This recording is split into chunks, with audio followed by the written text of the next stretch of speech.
Infinite banking is not just about controlling the banking function in your life, it's also controlling the tax advantages and using them the way that the wealthy have quietly for generations. This is a system that you can implement today. We're back, and it's a big day. We're going to talk about something that most people overlook when it comes to the infinite banking concept. When you first hear about it, your mind may jump to control, to cash flow, to the access to the capital for the things that you want in your life and that you want to finance. And yes, that is a huge part of it.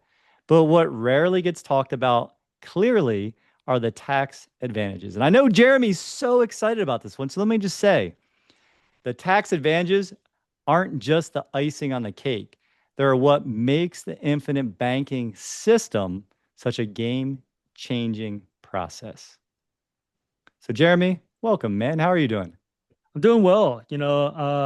I love this topic. I know it sounds weird to talk about taxes and to love to talk about taxes, but if we remember my origin story, I found infinite banking because I got tired of giving Uncle Sam so much of my hard-earned money.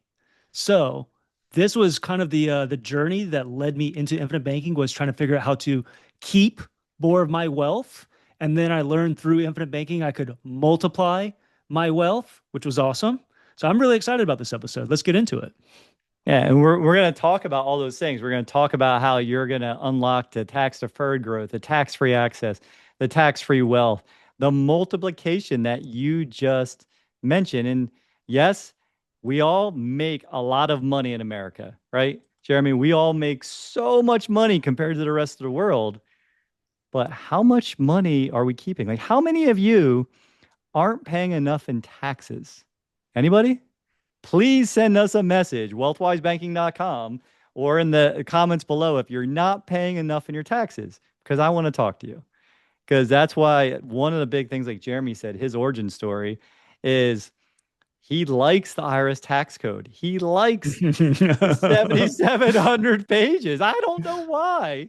I don't know why, but I guess when you understand that is nothing more than a playbook and a rule book that the wealthy are playing, I guess that would drive your curiosity to know what's in those 7,700 pages, right? Yeah, So let's, and you don't have to sit down and read it. Fortunately, you just go to experts who know about it. Hence why we had Danielle Michelle on during the April webinar, where she's just literally talked about tax strategy and tax architecture. Today, we're going to talk about the benefits, like the tax benefits of banking with permanent life insurance and how you can end up creating, keeping, and multiplying more of your wealth over time. and Jeremy, that and buried in those 7,700 pages is what we're talking about today. You know, the most powerful wealth building secret that is what has created the Rockefellers, which we talked about before, for 7 generations. It is something the wealthy have been using as the multiplier.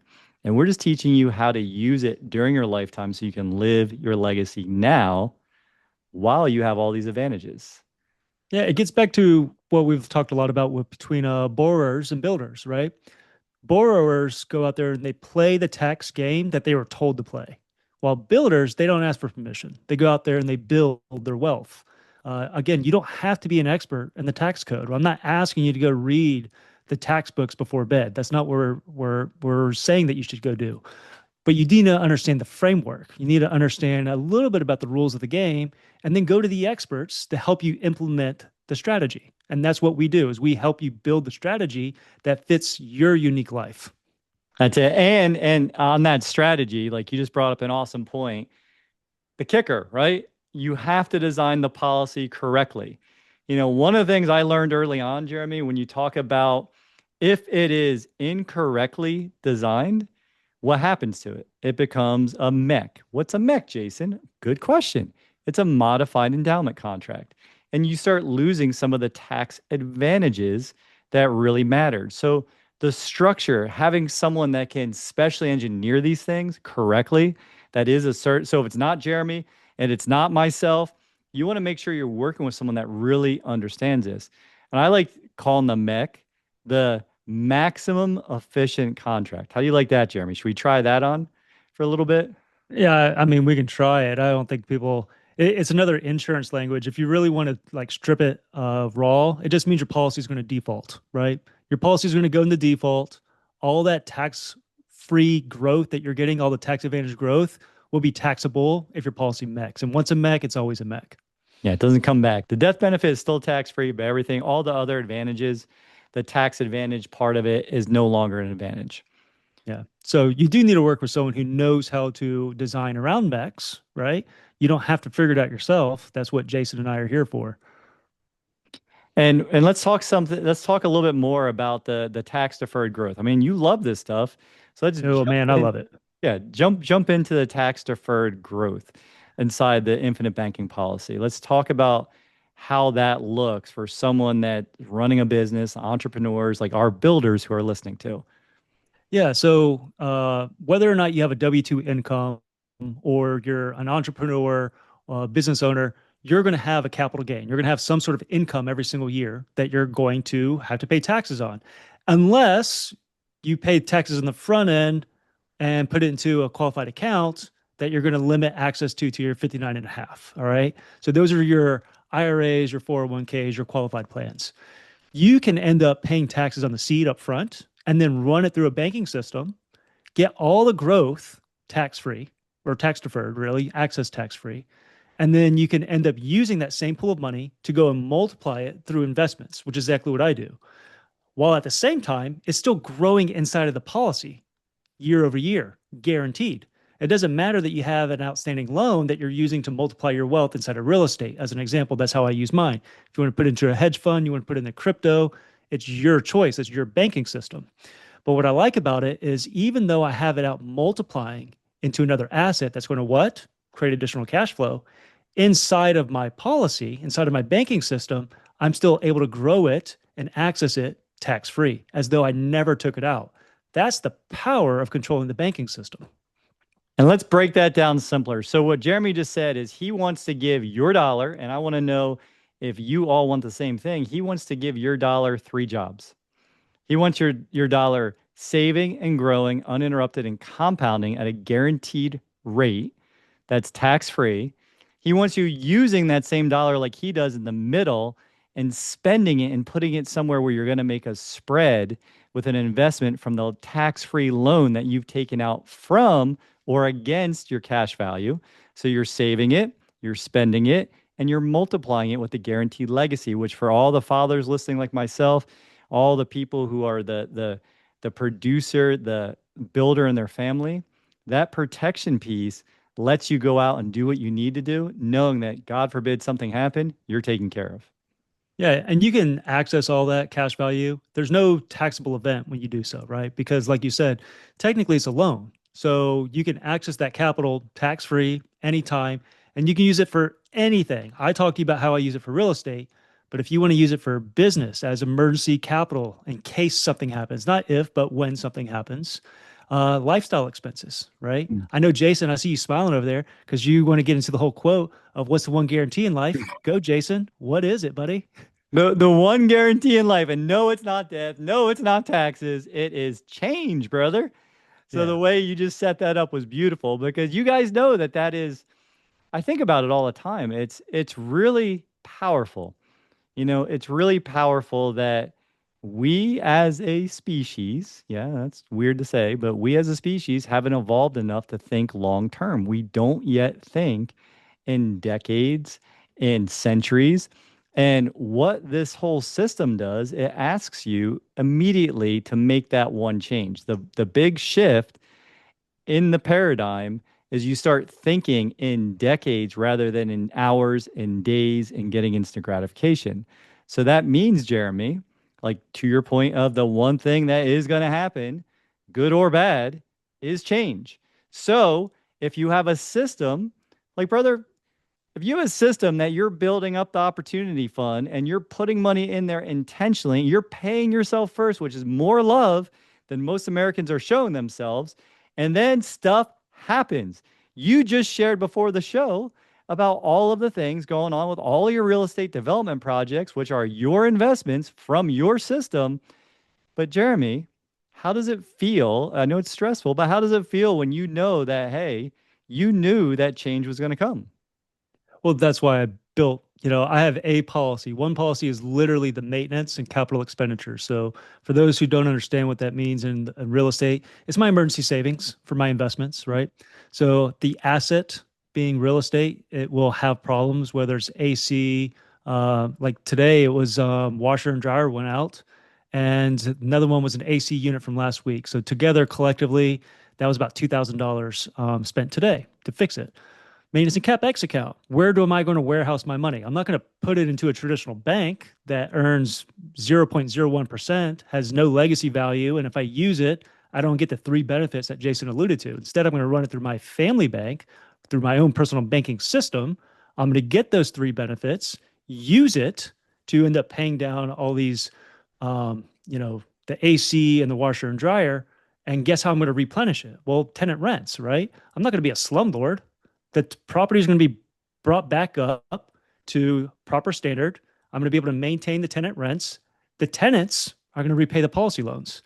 So I've created one asset, the asset being my banking policy, that then I turn around and leverage for cash flowing assets that do what? The asset I like is real estate. Why? It's a tax play. Are you starting to get it? It's a tax play to help me keep more of my other income that I generate through flying and my other tenant income.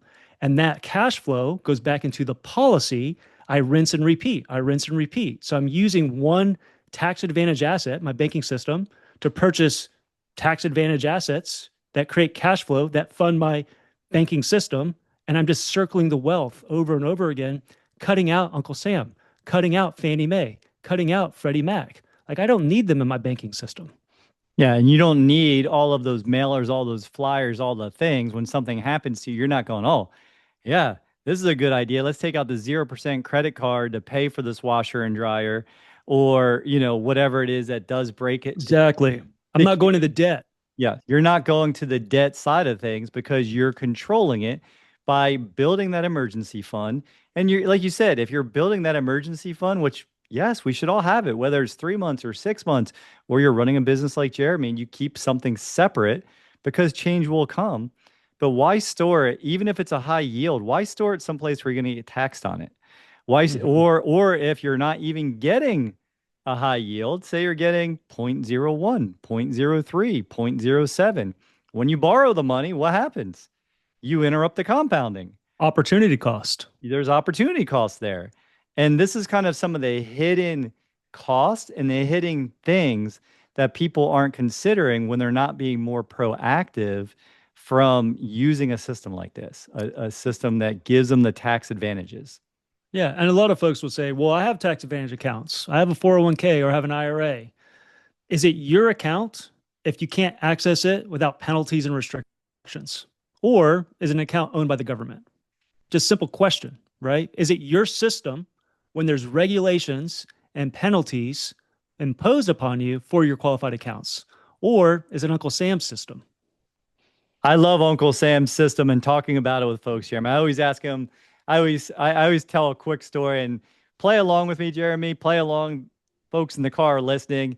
It'll be super quick, but think about it this way: when you're locking the money up, right, in Uncle Sam's plan because you're getting some kind of match or your employer benefits, is that a bad thing? No. Is it the worst thing? No. But let's play the game. So Jeremy, you and I are going to be partners like we are already, but we're going to form another partnership, okay? Okay. And in the partnership, we're going to be 50-50 partners because we're good friends, we're both October babies. We're going to be brothers on this journey too, but in this particular partnership, you Jeremy are going to supply all the capital to build our business, okay? That's number 1. You cool with that? Do I get to set the terms? Well, wait. That's just term number 1. Like, I see you're already asking questions. I'm guiding this partnership because I thought of it. So the next part of our partnership is now that you've agreed to provide all of the seed money to grow the business, and Jeremy, you know me, man, I'm chill. I am going to be not telling you what to do. I'm not going to bother you. I'm going to let you run the business like you want to. But here's the thing, man.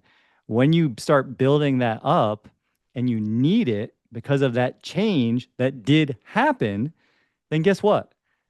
I'm going to put some rules on it. And I'm going to tell you how much of the money you can access, if you'll have to pay a penalty, by when, and then by when you'll have to use the money. Cool so far? That's the first two rules. You supply all the capital, I make all the rules. Are you good with that? I supply the capital. I Yeah. don't get to set the terms Yeah. and I don't get to make any rules. So right now I'm Yeah. just a money partner with no say in the game. It's so great, isn't it? And then finally, uh, what I'm going to do for you, one time offer only, you got to take it while you can get it, you know, is now because I've been hands off and you've taken that little seed and you've nurtured into a great big harvest. Now, Jeremy, and I really appreciate you playing along and everyone listening playing along. Now, when you need the money, guess what? Guess what? When you need the money, I'm Now I get gonna to keep it. no, I'm gonna come back in and I might be a little hungover and I'm gonna walk over to you and I'm gonna bump you.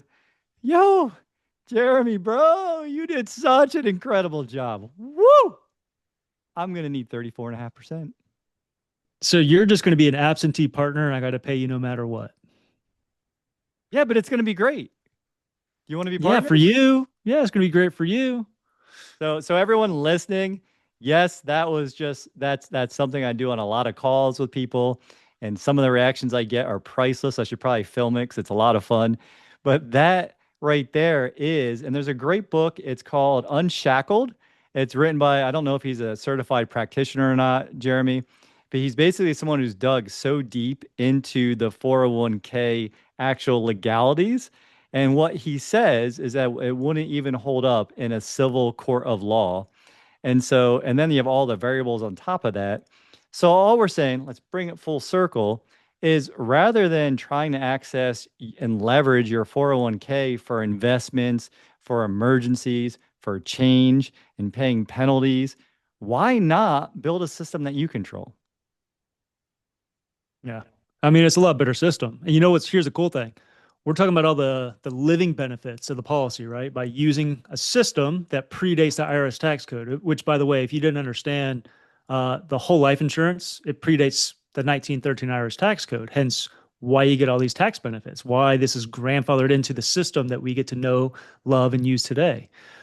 The one system that a lot of folks talk about when it comes to life insurance is what? Is death benefit. I mean, we're talking about living benefits. We've just been going on and on right now for the living benefits of the tax benefits. But here's the great thing. If I'm going to go out and build all this wealth, if I'm going to go out and create all these investments, all these other opportunities, I want to be able to enjoy them, right, Jason? I want to Yes. enjoy it.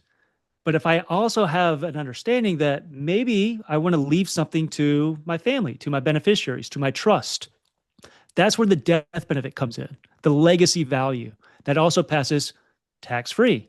So I get to enjoy the full fruits of my labor, all of my life's work, spend all of my investments to zero, and still have a guaranteed legacy value through the death benefit that I can pass on to my estate. Rewind there again. Did you say you're going to spend all of the money to zero? Is that what you said?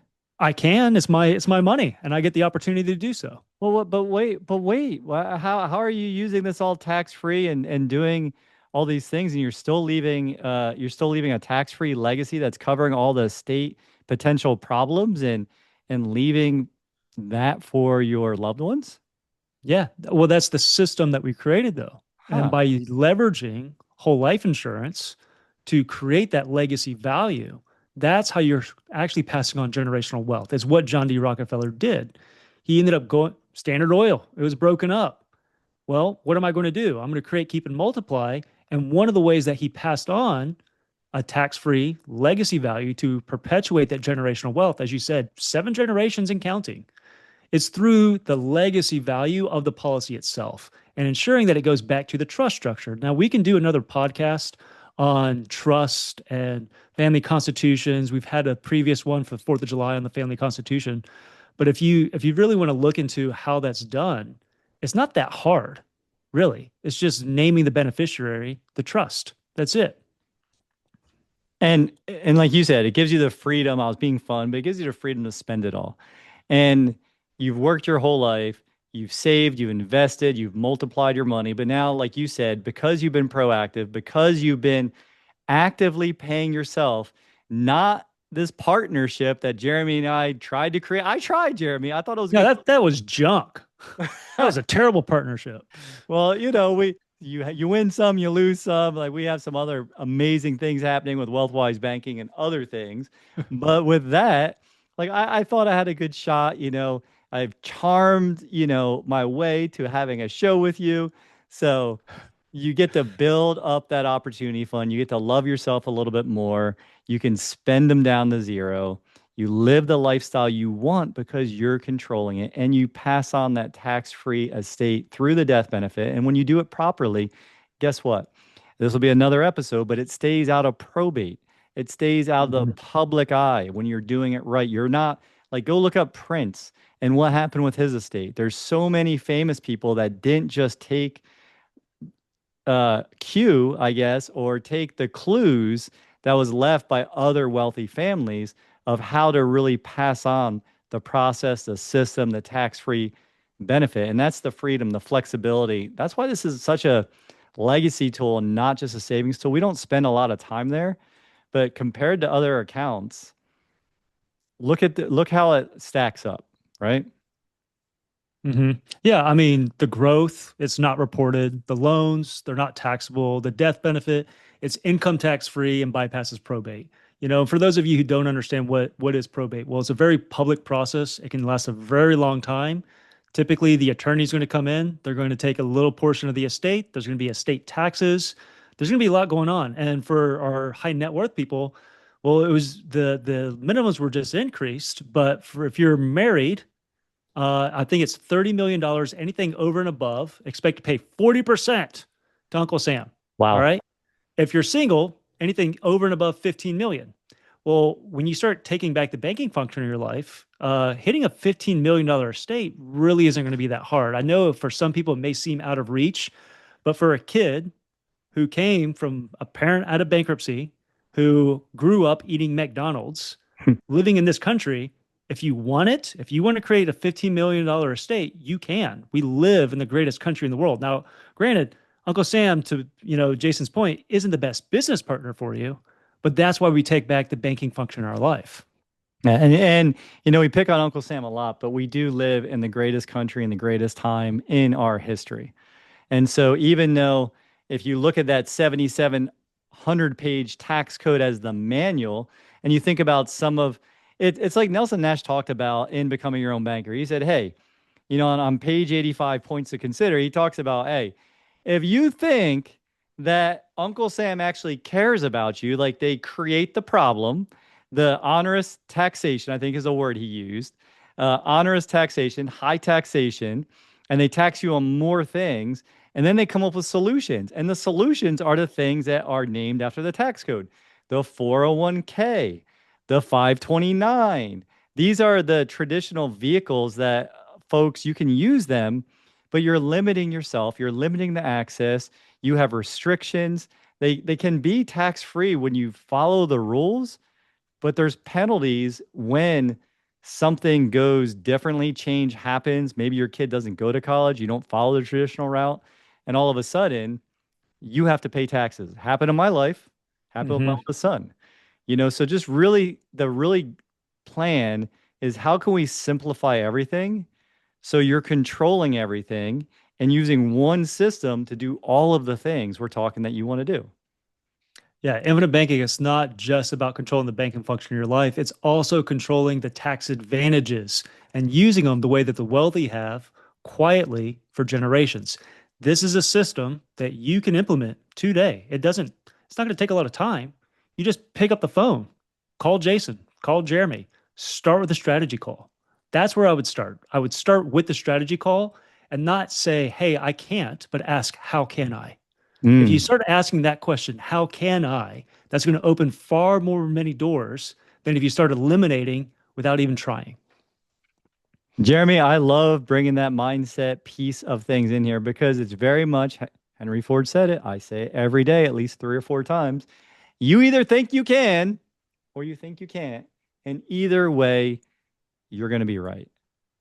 Either way, Mm, you're going to be right. And so, if you want to know how you can leverage this tax advantage system, the growth's not reported, the loans are not taxable, the death benefit is income tax free, it bypasses probate. This is how you keep more of the money in your family.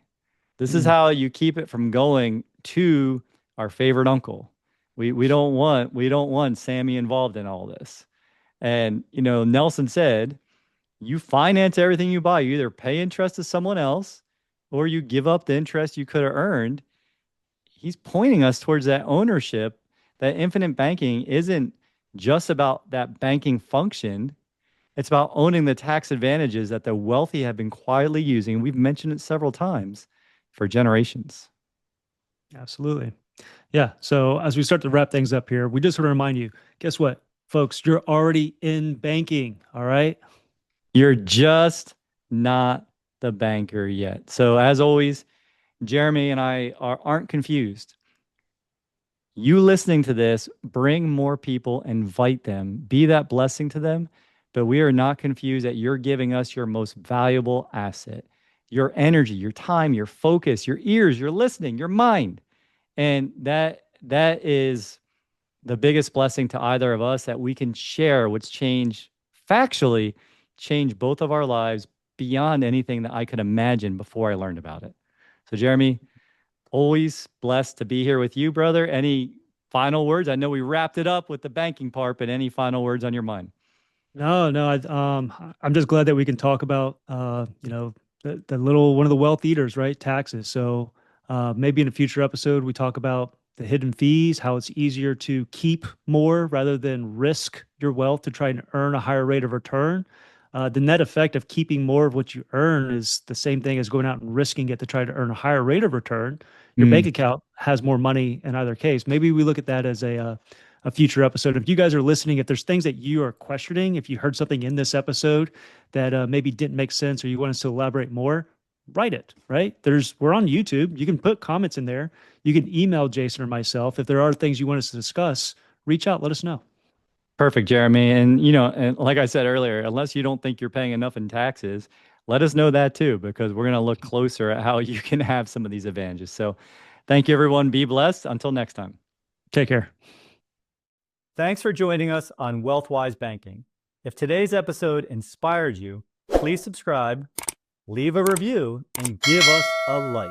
It's a simple way to help others discover these empowering strategies and join our community.